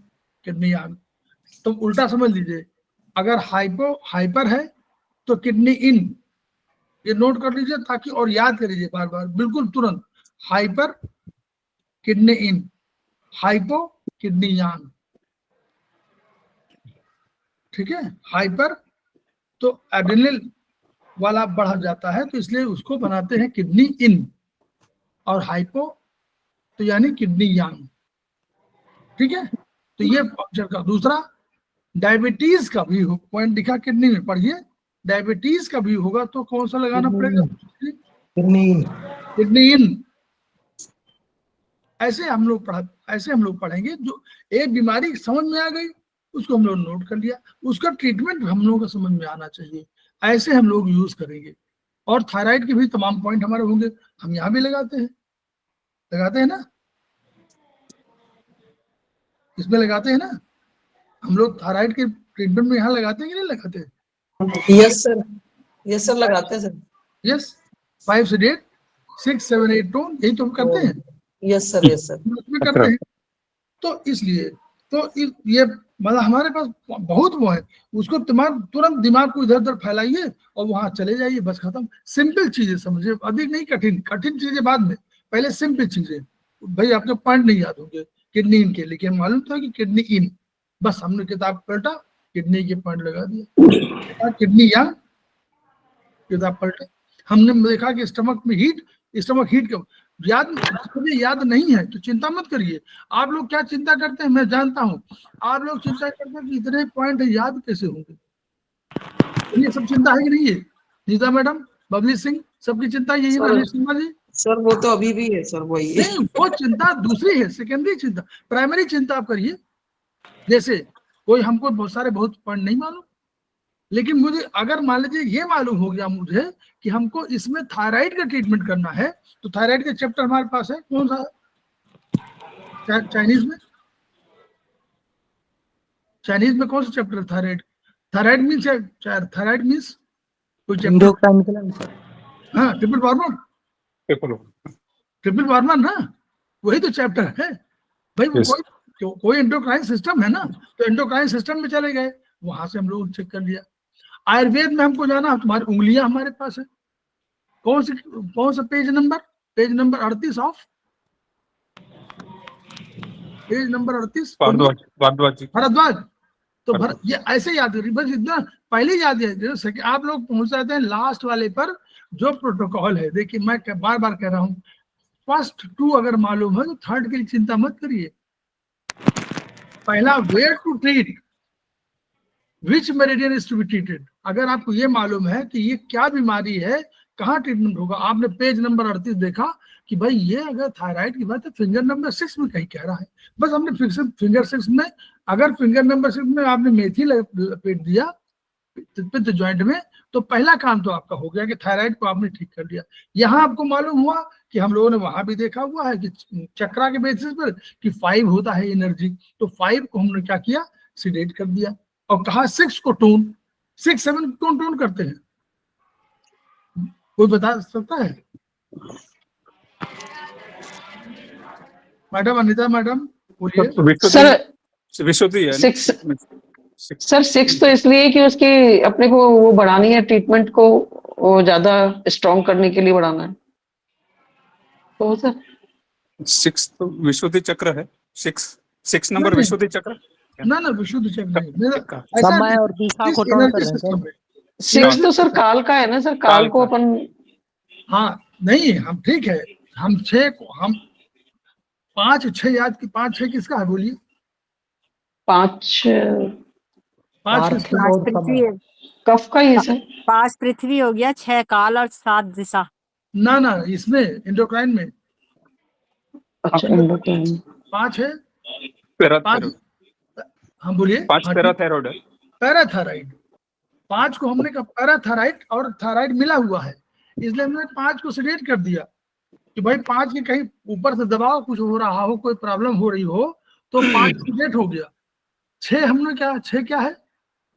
6 थायराइड, जिसका हम इलाज करना चाह रहे हैं, जिसका हम इलाज करना चाह रहे हैं उसको हमने नर्वस सिस्टम नहीं, हम तो थायराइड पे आ गए ना। अब हम द्रव्य गुण कर्म, अब तो हम बात कर रहे हैं काल की नहीं, अब हम बात कर रहे हैं थायराइड की इटसेल्फ की। हम कह रहे हैं 6 नंबर हमारा थायराइड है, तो 6 नंबर को हमने टोन कर दिया कि थायराइड हमारा ठीक हो जाए, अभी वो सिक्रेशन कम दे रहा है। फिर 7 8 हमने क्या किया, 7 8, अब आप बोलिए 7 8 में पिट्यूटरी और पिनियल, पिट्यूटरी आएगा 7 नंबर। अब 7 8 हमने पिट्यूटरी कहा कि अगर कहीं गड़बड़ी हो तो पिट्यूटरी कहा कि भैया आप भी तो अपना काम करो और उनको ऑर्डर दो। तो हम लोगों ने सब पूरा प्रोग्राम जो इस तरह रखा कि 5 सिलेक्ट, 5 ऊपर है, देखिए ऐसे है, ऊपर बना हुआ तितली की, कौन बोल रहा था तितली की तरह है? किसी ने बताया था बहुत बढ़िया कि तितली की तरह बना होता ऊपर, तिवारी जी बताए थे क्या? तो तितली की तरह बताया था, तितली की तरह है वो, चारों तरफ बना हुआ ऊपर। तो यानी कहीं ऊपर वाला क्या, नॉर्मली अब देखिए हम भाषा जो बता रहे हैं वो आपको कहानी के हिसाब से बता रहे हैं, ताकि उसको आपके दिमाग में जल्दी कहानियां, दादी और अम्मा और नानी की कहानियां आज याद क्यों है आपको? क्योंकि उसमें एक रस होता था, किताब में लिखा हुआ कठिन है। इसको समझिए कि ऊपर वाला पावरफुल हो सकता है, वो आपको दबा देगा आपके व्यक्तित्व को। तो 6 के व्यक्तित्व को 5 ने दबा दिया। अगर इसके हिसाब से, ये हम नहीं कह रहे कि प्लॉटिंग गलत है कि सही है, ये इस पर कोई चर्चा नहीं। प्लॉटिंग अगर सही है तो 5 माने पैराथायराइड और 6 माने थायराइड। पैराथायराइड ने दबा दिया तो थायराइड काम नहीं कर पा रही है, इसलिए थायरॉक्सिन निकाल नहीं पा रही, इसलिए थायरॉक्सिन का सिक्रेशन कम हो रहा है, इसलिए थायरॉक्सिन अपना फंक्शन ठीक से नहीं कर पा रही। थायराइड ग्लैंड जो थायरॉक्सिन निकालती है, टेट्रा T3 T4 लगाती ना, और TSH के लिए जिम्मेदार है कौन बोलिए? हाइपोथैलेमस। तो अब हम लोगों ने क्या किया, 6 को से हमने कहा कि 6 हमारा कमजोर है, तो 6 को हमने 5 को दबाया, 6 को ऊपर उठा दिया, बाबा को दबा दिया, जो बाबा चाइनीज में बोलते हैं ना, बाबा को दबा दीजिए तो पुत्र जो है वो हो जाएगा, पोता जो है तेज हो जाएगा, यही तो करते हैं ना हम लोग। तो यहाँ भी हमने वही किया, 5 को सेडेट कर दिया, 6 को टोन कर दिया और 7 और 8 को बढ़ा दिया, ताकि भैया पिट्यूटरीज का आप भी तो काम करो, कि आप भी बैठे रहोगे चुपचाप देखते रहोगे सब ऐसा काम। ऐसे पूरे संसार में त्राहिमाम बची हुई है और आप कोई ब्रह्मोस नहीं, मिसाइल नहीं फेंकोगे, आप ऐसे चुपचाप देखते रहोगे और पाकिस्तान अटैक करता रहेगा और इधर हमारे आतंकवादी मारे जा रहे हैं, मारे जाएंगे आतंकवादी हमको। तो ये ऐसा अपनी आपकी भाषा, अपनी भाषा में समझ लीजिए, कि किसी भाषा में समझिए, यही भाषा है। पॉइंट को कोई इंटरप्रेट नहीं कर रहा, कहीं पॉइंट इंटरप्रिटेशन नहीं कि वाई 5 6 कहीं है, अब लिखा हुआ है किताब में, कहीं है लिखा हुआ, बोलिए किसी ने बताया, किसी ने पढ़ा हो? सुशील जी पढ़ा रहे हैं आपने? पढ़ा है कहीं लिखा हुआ 5 सेडेट 6 टोन 7 टोन 8 टोन? कहीं नहीं लिखा हुआ है कहीं लिखा होगा, मैं नहीं कह रहा हूँ कहीं लिखा होगा, बनाते समय लिखा होगा, लेकिन वो कालांतर में है, चला जाएगा। तो आप अपने टर्म में सबको याद कर लीजिए, ताकि याद कम करना पड़े प्रोटोकॉल को, लेकिन चैप्टर जरूर याद रखिए। चैप्टर याद करने से आपका ज्ञान बढ़ेगा, कम नहीं होगा। चिंता मत करिए, आप लोग सारी चिंताएं इस पर कर देते हैं कि मुझे याद नहीं कि sp3 टोन करना है कि sp6 को टोन करना है, फिर sp3 6 9 10 अवतार 5 और आ गए, फिर cv1 आ गया, फिर gv1 आ गया, फिर आपने कहा कि अरे ub39 आ गया। ठीक है, उनके कंसेप्ट को समझते रहिए, 2-4 पॉइंट अगर कम भी होंगे तो कोई फर्क नहीं पड़ेगा। ठीक है अनीता मैडम परेशान मत होइए, किसी को याद नहीं रहता है। जी सर, फिर भी सर याद कभी तो किसी को अचानक नहीं से रहता। कोई ऐसा पेशेंट आता है ना, फिर वो बहुत सडन चूज करना इज टू डिफिकल्ट सर। नहीं किताब याद रखिए, किताब तो याद रखिए, बस इतना याद रखिए। हाँ चैप्टर सर, बस वही है। हाँ बस चैप्टर याद रखिए, किताब याद रखिए, परेशान मत होइए। परेशानी के लिए बेचारा वो तो परेशान ही है, अगर आप भी परेशान हो गए तो नहीं सर, ऐसे तो प्राइमरी तो हम दे देते हैं, ऐसा नहीं है, फिर उस पर केस स्टडी करके नेक्स्ट डे दे देते हैं। ऐसे तो हो जाता है। केवल ये कहा जाता है डॉक्टरी सिस्टम में कि अपना इलाज डॉक्टर को खुद नहीं करना चाहिए, बस ये कंसेप्ट है, बना हुआ है कि अपना इलाज नहीं करना चाहिए, लेकिन अपना इलाज जब तक आप स्वस्थ हैं तब तक तो आपको ही करना चाहिए, क्योंकि आपसे बड़ा आपके शरीर को जानने वाला कोई नहीं। बिल्कुल मान लीजिए, आप कितना दर्द महसूस कर रहे हैं ये आप ही जानते हैं, न तिवारी जानते हैं, न रेखा पाटवाल जानती हैं, न अरविंद श्रीवास्तव जानते हैं, न बबली सिंह जानते हैं। अनिता जैन महसूस करते हैं कि मुझे कितना पेन है या मुझे कितना अनइजीनेस है। सर मुझे एक तो बात होगा। बोले, हम तो अपना इलाज सबसे ज्यादा अपना ही इलाज करते हैं। नहीं क्योंकि हमें लगता है कि हम ठीक हो जाएंगे तो हम दूसरे को कर पाएंगे। अच्छी बात है, हम जनरलाइज बात बोल रहे हैं, ये इस पे आप अन्यथा मत लीजिए।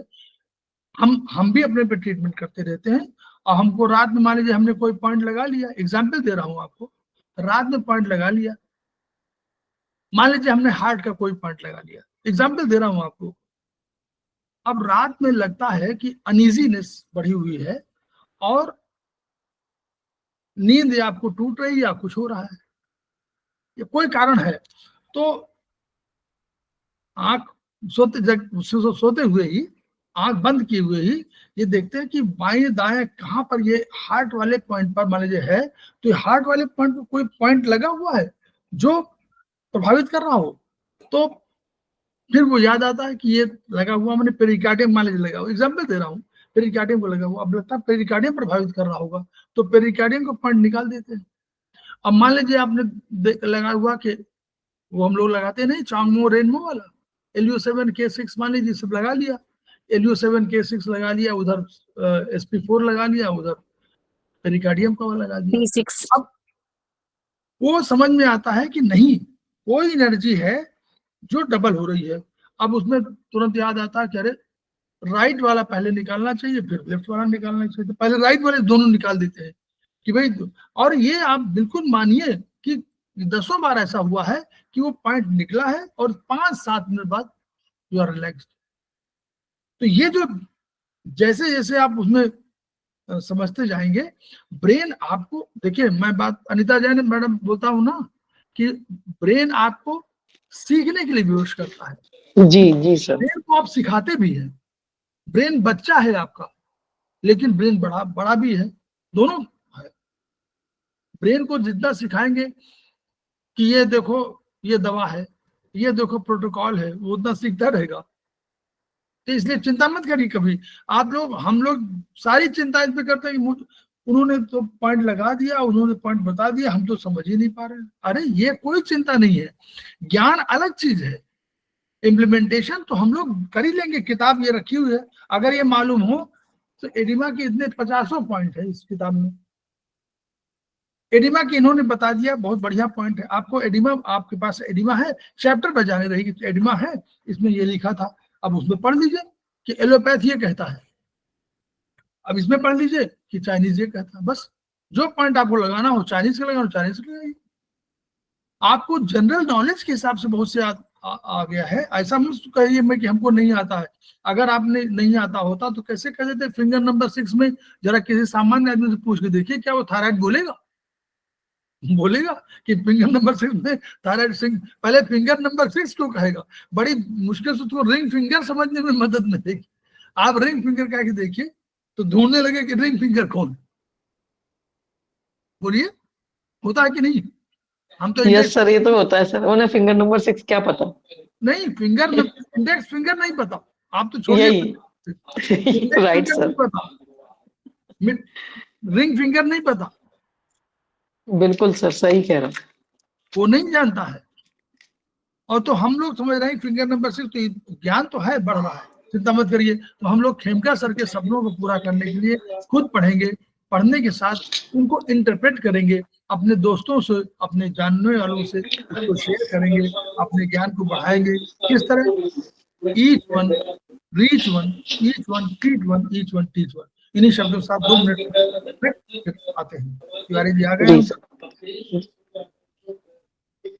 थैंक यू सबको सुनने के लिए।